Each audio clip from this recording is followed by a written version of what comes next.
Hello, friends. Welcome back to another edition of the Lovecast with Jamal podcast. Got a special guest on the show today that I've been really looking forward to this conversation. I have Isabeau Maxwell. Thank you for being the guest on the podcast today. Thank you for having me. Of course. So let's just jump right into it. You are a psychic medium. Is that correct? Mm-hmm. Yes. Okay. I know there's a story in that because I highly doubt that when you were a child growing up that people like to ask kids, what would you like to be? What do you want to do when you grow up? And I don't know that you would have probably have said, I want to be a psychic medium.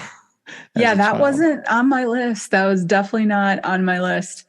I know a lot of people that were in spiritual families and, grew up around spirituality and religion. I did not. Not that we were against it. It just wasn't part of the equation. So I was very scientific oriented. I have a math degree from college. I was a very skeptical. It's not that I was actively skeptic, like trying to disprove anything. I just didn't, bring that into my world at all. And I was in my early 30s, as a matter of fact. I was in New Hampshire. My grandmother was in Minnesota and she was in hospice. She passed. And I was on the phone with the family when she passed away. And I hung up the phone and my husband at the time and the two kids left to go to the grocery store to get some supplies and such. And I was standing in my living room by myself.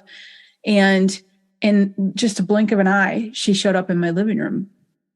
And it really, to be completely honest, it frightened me because in my head, the only thing I had reference to is ghost stories. So I instantly went to fear. And then the next thing I went to was grief. I mean, the way that I saw her, she was about 70% solid. So it wasn't one of those corner of the eye, she was right in front of me smiling. And it was really, really stunning.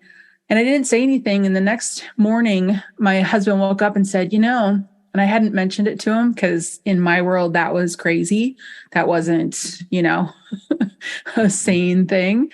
And I wrote it off as grief. And the next morning he said, I had the most vivid dream of your grandmother. And she was wearing this blue shirt, short sleeves, button up. He described what she was wearing to a T when she showed up the day before.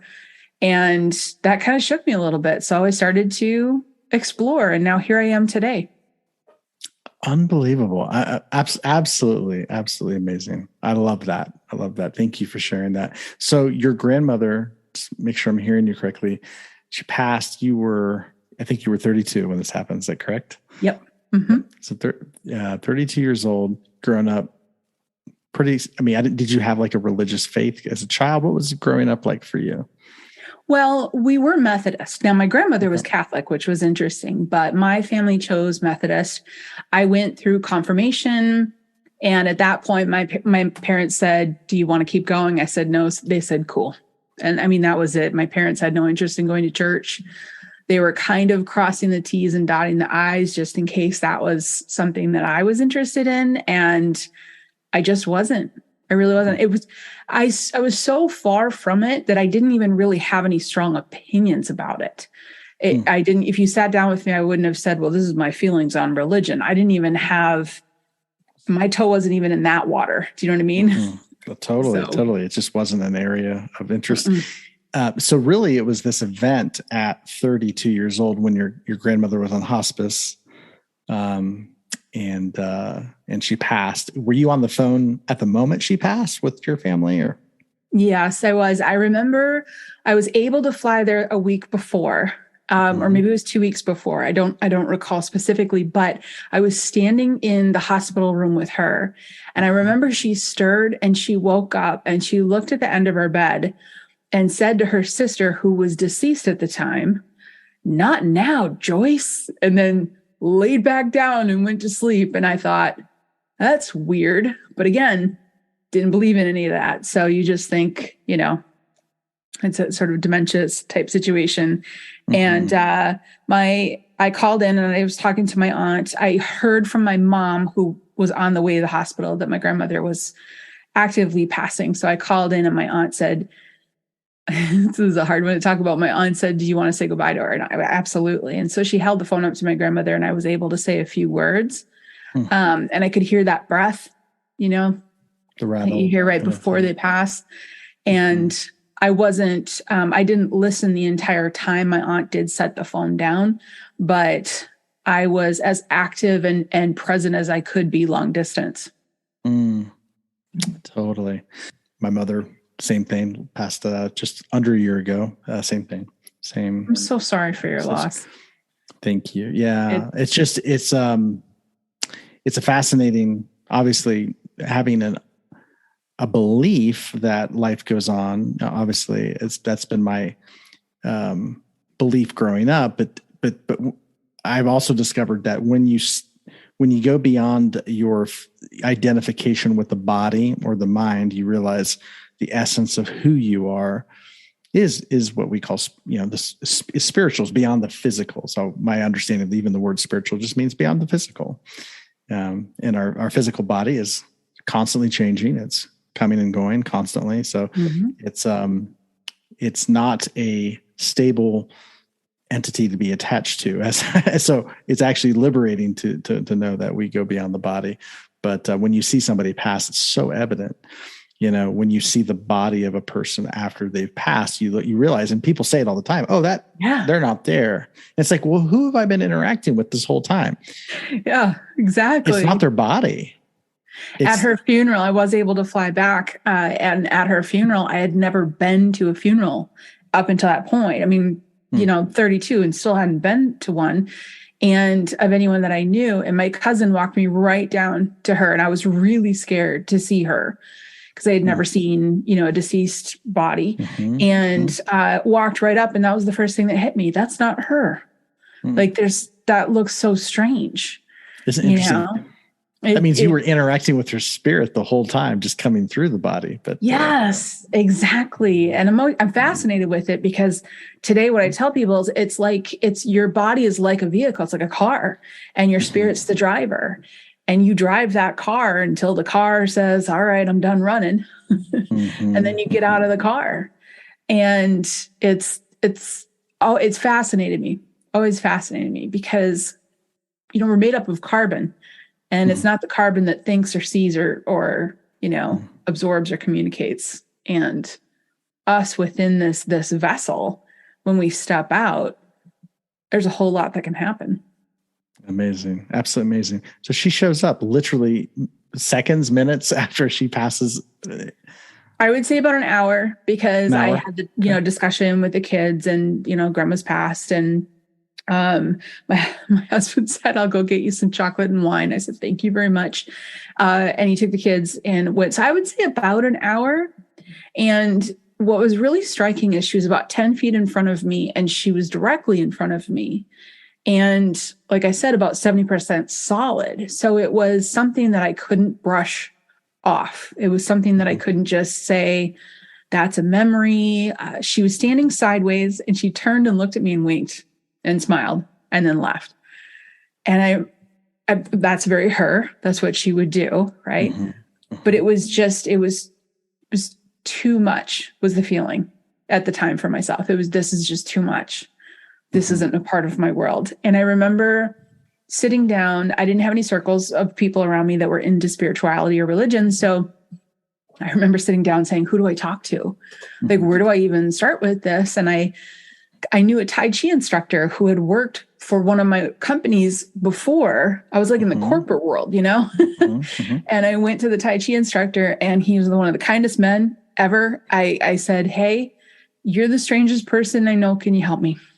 And he just put his arm around me and said, okay, all right, and he did. He helped me with yes and no, intuition, starting with that, because she didn't keep showing up, which I think a lot of people automatically think that all of a sudden I could see.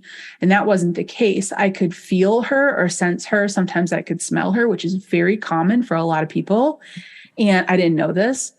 And the Tai Chi instructor helped me to do pendulum work, swinging yes or swinging no, to try to get answers, to try to open up that communication with her. And it took a couple of months for me.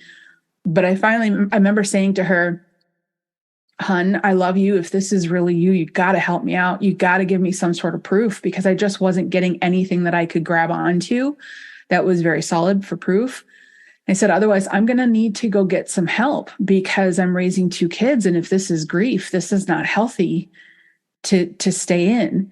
And very shortly after that, she came through. We did a yes and no session. And I was running errands. I was in the car by myself, and I pulled over.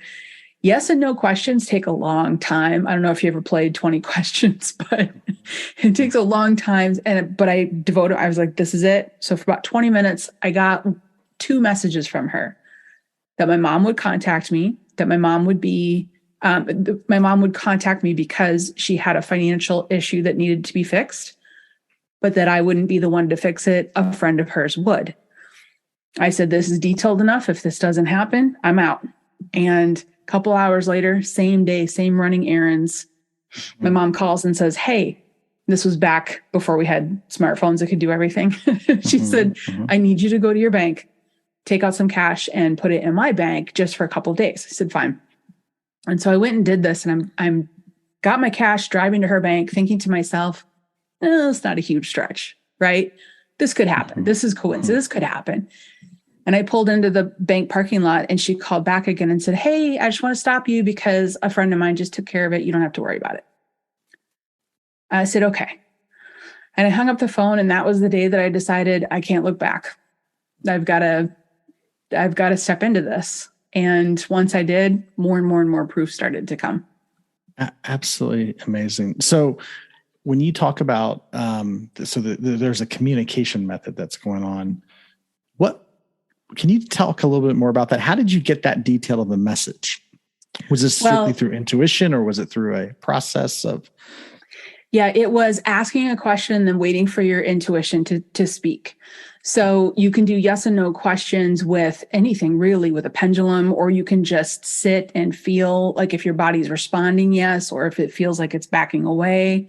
It's different for every single person, but I used a pendulum, which is just an object. Well, it was her ring, actually, my grandmother's ring on a necklace, and I was wearing it around my neck. So I would take it off, and I would say, if it swings one way, it's a yes. If it swings the other way, it's a no.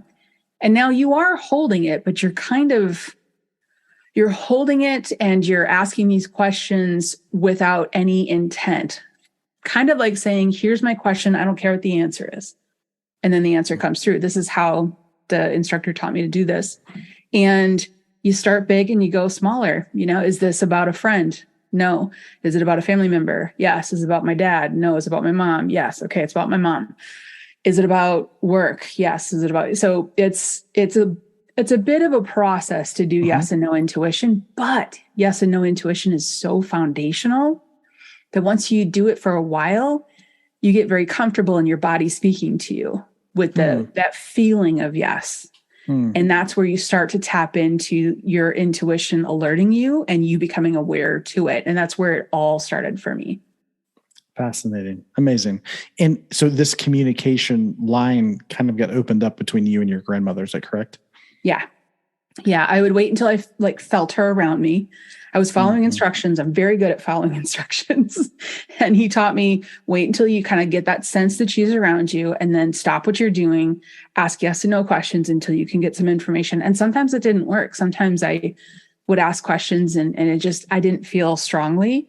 That particular time, it was a rush of goosebumps, a rush of every time the answer was yes, it was super strong. And I felt like there was some sort of an intensity to that session. And I think it's because she knew, like, I'm going to back out of this. Like I think I'm going to step back if I can't hold on to something here, hun. And then a short while after, I went to a retreat. I was starting to try to meet people in the spiritual world. I was so awkward about it, but I went to a retreat and walked down by the lake, and she was standing there again. It was the first time I had seen her, and it had been months after the first time. And then my intuition started to open up. I could see things. It felt a little bit like charades. I'm not going to lie. I was a little awkward through the process, but the more I used it, the easier it got. What was amazing. So you actually saw her a second time. Was she, you said the first time was like 70% kind of solid. Was it the same when you saw her the second time, or was it a little bit different? Interestingly, no, it was different. I would say probably like 10 to 20%. Okay. And I have only a handful of times seen a spirit more than 50% solid. Okay. And I've been doing this for 17 years now. And there's actually only one time that I can recall seeing a spirit that I would have put money down that it was a living person until I realized it wasn't. But most everything that I see at about a 10, 20% solid state. It's very translucent. Why do you think that sometimes spirits, that when you see them, are more solid and other times less? Do you have an understanding of why that is? I really believe that every single spirit really reacts with this agreed upon reality differently. Some spirits are very good at linking into electronics. Some spirits are very good at linking into dreams. Some spirits are very good at linking into concrete objects. And when a spirit doesn't have a physical body, the movement of an object or the turning on of electronics is really them navigating kind of between the molecules to affect this reality to make something happen. But when you actually are seeing them or hearing them, it's them interacting with your mind and with your memories. And for example, I would probably never see my grandmother in an outfit that I had never seen her in before. So people say, well, then isn't that just a memory? No, it's a spirit kind of pulling on my memories to help me see what they want me. Kind of like accessing the coding or programming in your mind. They're just they're accessing that. So it's going to have to be accessing what's there. Okay. Exactly. There's an incredible medium who does portraits of spirits that come through. And when she sees different features, those are coming through different memories of different people that she's seen before. And then all those features come together to fit the loved one of the person she's drawing it for. Even though she's never seen that person before, she's putting together bits and pieces from her memory of different features she's seen on different people. That's what the spirit is telling her to do. And then she's able to draw it. Amazing. Absolutely fascinating. Yeah, that's pretty profound. I guess a question that comes to mind is, what are some clues that a person can have that would indicate that, okay, somebody's trying to communicate to you from beyond, somebody that's passed on? How do you know when they're communicating with you or attempting to communicate with you? Well, first, I'd love to throw out there, everyone can access intuition. And, psychic is kind of tapping into energies and events and things like this. Mediumship is tapping into people who are on the other side. Everyone has strong intuition. It's just a matter of uncovering it for each person. And I laugh because if I could do this, anyone can do this. And I worked as a professional medium for a number of years. And to go from where I was to where I am today, it's possible for anyone. With that said, a couple of things. When you have a dream and the dream is very realistic, like you might as well have been there. Most people, when they're hearing me say this, are nodding their head going, yeah, I've had one of those dreams before. That is their way of trying to communicate with you. That is, in my belief, that is actually them coming through in dream state. Also, when it comes to messages that really connect, if you have a song that you have, shared together, you'll start to hear that in strange places. If you have a shared number or things like that, they can start to kind of pull your attention to that number. I have an odd number. My favorite number is 273, which is kind of odd, but it was a joke years ago and it stuck. There's nothing special about it.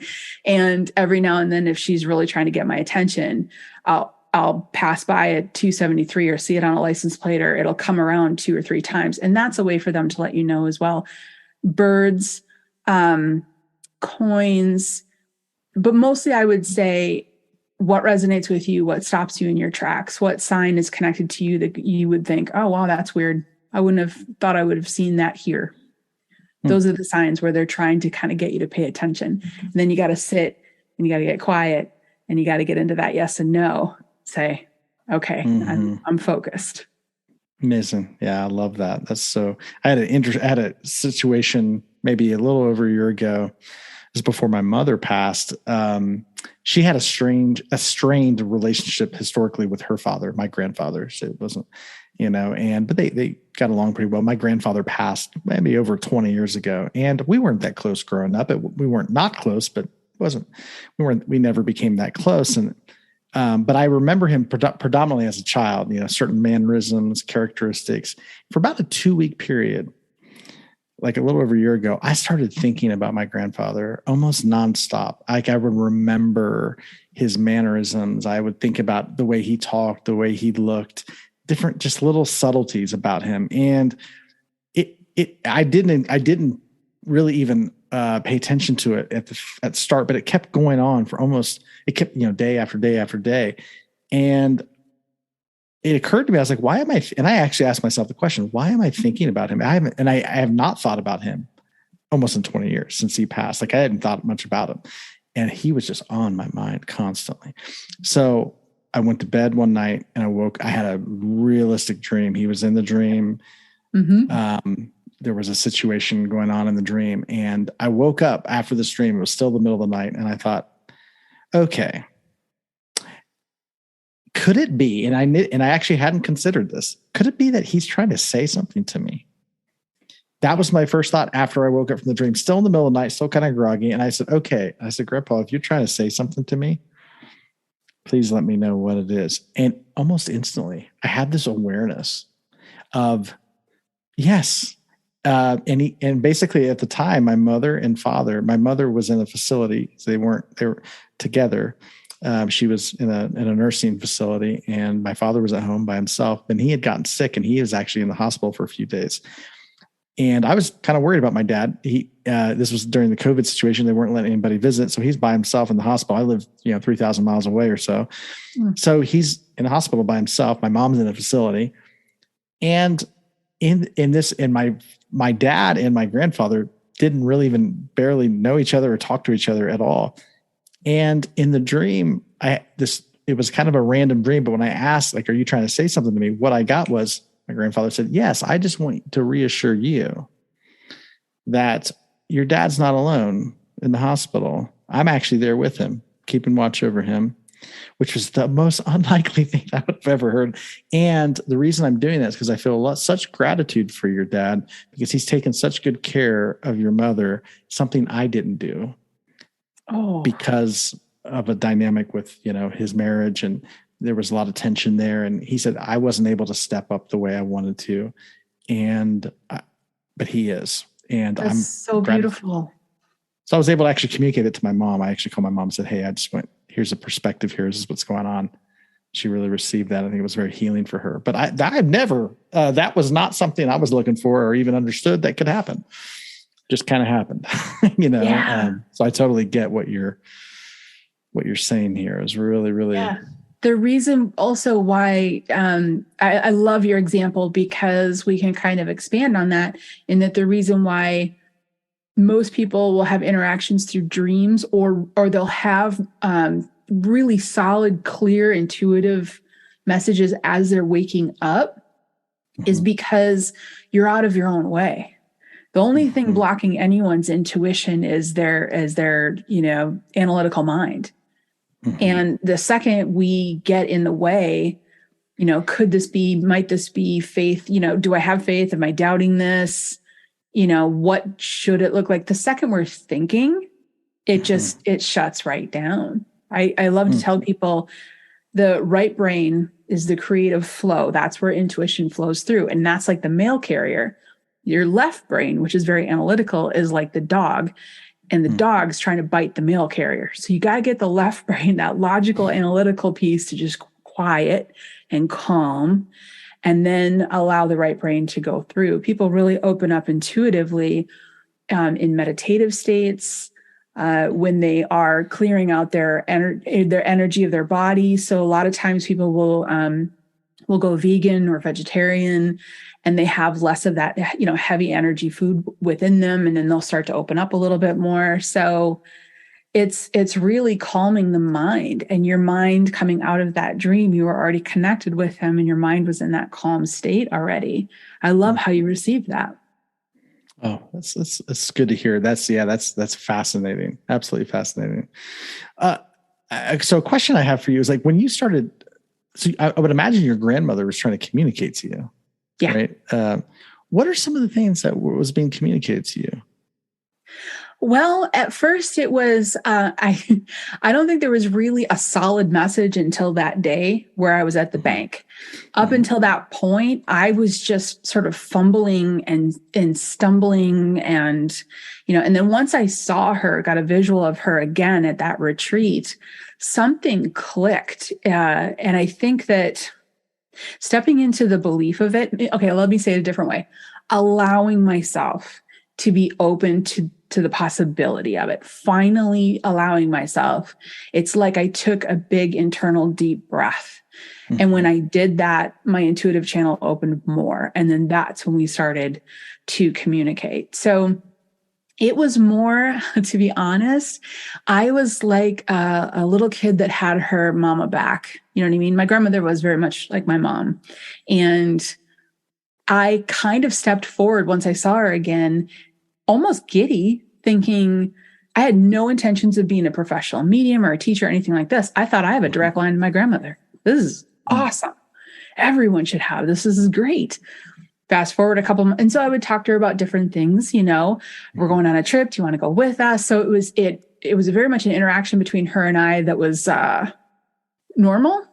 I was continuing the normal relationship. And then a few months into that, I was at a grocery store, and this sounds so corny, but it's exactly what happened. I remember standing in an aisle. I was by myself, and I turned and looked, and there was 3 people in the aisle. And then I turned away and I turned and looked again, and I saw like 6, and 3 were very transparent. And I panicked and I ran. This is the corny part. I literally ran out of the grocery store, and I love that I gave that story to anybody that visually saw it happen. But I ran out of the grocery store because I was so scared, because my brain is still in that whole kind of ghost thing. And this was just my grandmother. And I got in my car. My grandmother showed up in my passenger seat, and she said to me, and I'll never forget, she goes, "Well, what did you think was going to happen?" And I was like, "I thought you and I were just going to hang out for the rest of my life. That's what I thought." And she said, no, you don't get to just see one, you're opening up to all of it. And I was like, okay, I got it. And then I ran into a girlfriend of mine. She was with a friend of hers that I didn't know. And a man was standing next to her, and he was really short. He was 5'2". And I had kind of opened up to my friend that this was happening. And at the same moment that male spirit showed up, my friend said, "Do you see anything?" Because it's very exciting, right? All the people that are in the non-spiritual world are like, "Ooh, this is so fun." And because I told her I'd started seeing more people. And I said, "Yeah, there's a man standing right next to your friend." And I was saying it to the friend. He's about 5'2", like 50 years old. And the woman just started to cry. She goes, "That's my dad." And I was like, okay, this is so then I started doing readings with friends just to see what this was all about. And then it just snowballed. Amazing. Absolutely amazing. Can you talk a little bit about spirit guides? And yes. What are they, and what are they? How do we access them? I love spirit guides. I think they're the bomb. When it comes to coming down here, we all have a soul group on the other side. And when it comes to coming down here and having a life, there are going to be some people in your soul group that stay behind to watch over you. Also, sometimes when somebody passes that you're close to that crosses over, they can turn around and watch over you as well. Your spirit guides are people that are trying to help you get from A to B. So the way you need to think, the way I tell people think about this is, think about the most perfect, unconditional, loving parent. If you need to take a left and it's the best thing for you, they're going to guide you to take a left or a right or, whatnot. And it's like a team working behind the scenes to make sure that you get from A to B. Now, to communicate with them, I tell people a couple tips. Number 1, approach it like you're joining the team. Don't approach it the way I did the first time, which was when I met my first spirit guide, which I understand my grandmother was, but I didn't have that concept. When I met my first spirit guide that I didn't know who they were and then learned about guides from him, I got all excited and I wrote down all these questions. What are my kids going to do when they grow up? How much longer are we going to live in this house? Where are we going to move to? Like, I had all these psychic questions. And his response was, those are stupid questions. I need you to ask important questions. And I was like, okay, got it. So it's not really sort of the fortune teller crystal ball, put the coin in and get an answer kind of thing. Join the team and communicate. So the first one, I would say, join the team, have the attitude of, okay, what do I need to know? What do you want me to know to help you do your job and get me where I need to get to? So that kind of a thing. The second thing is commitment. 5 minutes a day. If you can do every day for 5 minutes a day, that commitment is going to open up those windows between you and your guides so you can see, feel, and hear more. And then lastly, when it comes to communicating with them, and this is true for all intuition, when we approach an intuitive moment, knowing that we're not trying to connect with the physical, we're trying to connect with what's in between, it's a whole lot easier. So just one word, defocus. Defocus. And this is the easiest way for me to explain it. When we see something out of the corner of our eye, most people have seen something go by real quick. We turn and look, but then we don't see anything. And the reason why is because when you turn to try to see what just happened out of the corner of your eye, you're looking, you're landing on the wall, on the table, on the chair. Your physical eyes are landing on physical molecules looking for something. And in essence, the reason why you saw it out of the corner of your eye is because it was in your peripheral. It was in your defocused state. So anytime you can sort of meditate and let the world kind of fall away and stare and just let it all get blurry, you're going to have a lot more access to not only your intuition, but your guides. Amazing. So guides are they traditionally what are described as like guardian angels? But they could also be people we've known, right? Relatives that have passed on.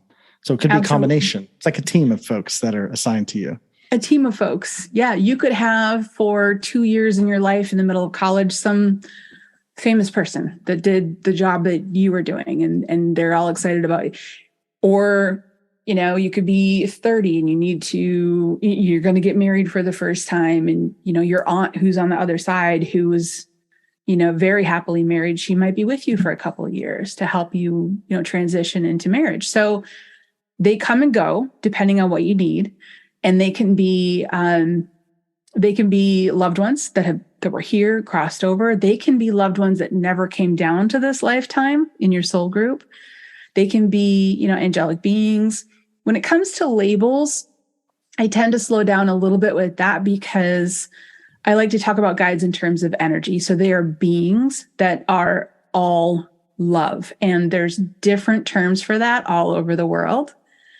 And, my community is global. And so we just kind of stick with whatever that term is for you that describes a being that would watch over you and protect you with love, then that's what it is. Amazing. That's really good. Thank you. Can you share, last question, how, I think a lot of people sometimes stumble or are not clear about the distinction between our imagination and our intuition. How do you differentiate that? And how can we get clarity on the difference between those two? That's a huge hurdle. That's a hurdle that everyone wants to overcome. And it can take a while. What it can tell you is that with practice, you will absolutely distinctly know the different feelings between the two. But to start, think in terms of imagination as pushing and intuition as pulling. So in a typical situation, if you are looking for something, you're probably using your imagination. Where if something pulls your attention that you didn't expect, then it's probably intuition.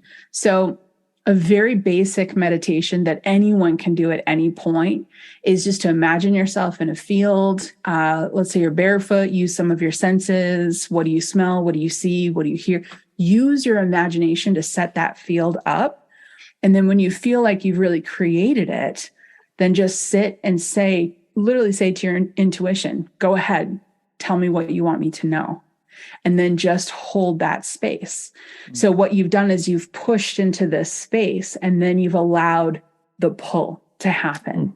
And that works for a lot of people. I love that distinction there. That's just so good. Very helpful. Yeah. As far as spirit guides go, is this something like say, for example, there's somebody from history that you maybe are drawn to, somebody that's done some work in the world that you're excited about, or that it's inspired you in some way. Can you call on those people? Maybe let's say they passed on. Can you actually access them for wisdom and insight and direction? Yes and no. I'll say no to start with, because if you can't really just reach out and connect with anyone that you think you would like to connect with, you have no idea the conversations that I would have. I mean, with Einstein, now Prince, I have a whole list of people that I would want to sit down and, totally. I couldn't talk to Prince when he was here, but maybe I can now. Well, but what you can do is you can set your intent. And if your intent is set with an intent of growth, I think that I could help others. I think my ripple effect might be very powerful. If I could connect with your energy and get a sense or a teaching from you, that can more often pull you closer to them. But for me, I'm not a musician or an artist. So Prince knows fully well that I'm just curious as all get out. So he probably wouldn't, it wouldn't benefit my path. They're going to come to you and work with you and help you if it would benefit your path and everyone that's in your path. Mm-hmm. Totally. No, that's really good. Thank you. Thank you for that. Well, this is such a fascinating conversation, and I really appreciate the work that you're doing. And I guess a question would be, let's say somebody's listening to this and they're really resonating or curious. How do you like to encourage people to move forward in this, becoming more intuitive, really cultivating that sense of intuition? What would you like to say to folks to take that next step? I want to remind them right away that their intuition is very strong. It's just a matter of uncovering it and having the right tools to get started. A long time ago, I picked the 5 tools that I thought were the easiest for everyone, the ones that were the most impactful and can step you into your intuition quickly. Guide communication, GCP. There's a group of tools, and I put them together. So those are free to anyone, to the world, to anybody that wants them, and they're right on my website. I say dive into that free course and then use those tools for a while and see what happens for you. I've found many, many people get successful getting onto their spiritual path with that course.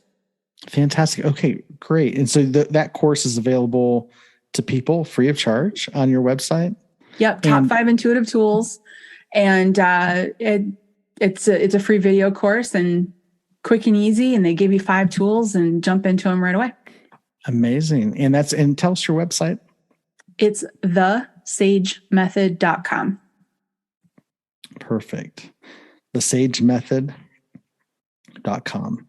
Awesome. Yeah. Fantastic. Well, thank you so much, Isabeau. I really appreciate your time and your expertise in this area, and just for sharing freely with us. It's such a gift, and really, really wish you all the best, and just filled with gratitude as to what you're offering the world.